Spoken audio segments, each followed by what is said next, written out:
How many parents hear their kids sleeping at night? You hear krächzing and moaning and groaning. They don't sleep. Our kids don't sleep. They're trauma victims. They're in pain. And all of a sudden now you took all of that out of your head, the fighting, the arguing, all of that, and just with a mommy's love and a daddy's embrace, you're making these kids feel safe, which is the ultimate tikkun for what trauma does to kids. You're letting them believe in adults. You're letting them feel safe. You're letting them feel comfortable in their own skin. Being comfortable, being dysfunctional in your home without having to apologize. And yes, in the early stages, they will walk around your house in their underwear. And you know what you do when you see that? You say, wow, what happened to my kid? They don't need to be reminded about the importance of clothing.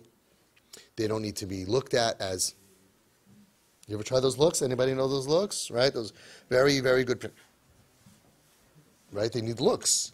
No, they need, think about it. Think about it. You're outside. You're on the other side of the door. There's a window. You're looking at the behavior. You say, Nebuch. Now we're opening the door, inviting you as a parent to come in. You want to yell, scream, and criticize? No. You just want to hug the kid and think to yourself, what happened to this kid? I was there by the bris. I was there by the upsharon. I was there by the Chumash Sida. And I was there 7, 8, 9, 10. Nicest kid, smart kid. There's no chasar in Yediyah, no chasar in Havana. They know and they understand everything. You have nothing to tell them. By the way, you should do this in case you didn't tell them. I just want to let you know drugs is bad. Did you? Maybe because maybe you forgot. Smoking kills. You know, it's not the way.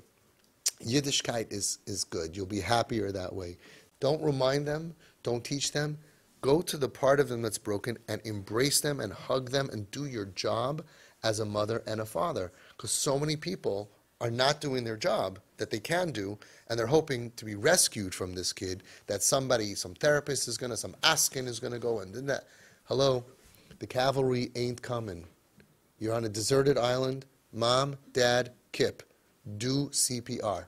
If you can't reach your kid to do CPR, then that's the whole purpose of the bombs, to get rid of the walls, so that way you should be able to put your arm around your kid, so that way you could just look at, you should be able to go to your kid and say, I need a hug. And they should be happy to hug you. If not, that's the purpose of the cards. That's the purpose of taking the knife out, apologizing for hurting you and not believing you and not being there for you and not protecting you and then judging you and looking down at you and mussering you and pestering you and arguing with you and fighting with you. Take the knife out. That's what the techniques are for.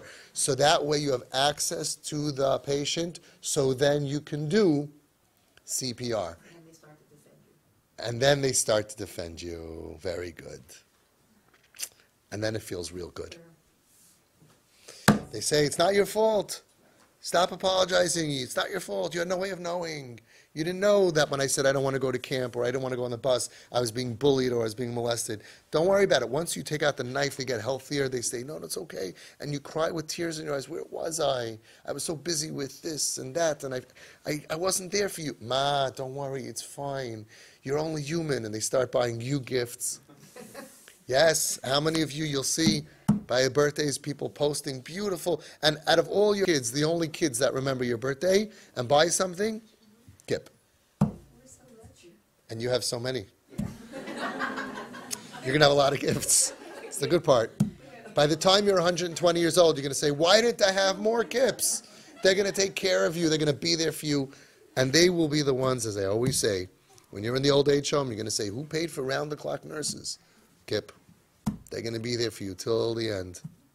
More than any other kid. They're very getrai. They're very loyal. They're very loving. And they'll always know, when I went through my hard times, you didn't drop me. They'll always appreciate it till the day they die.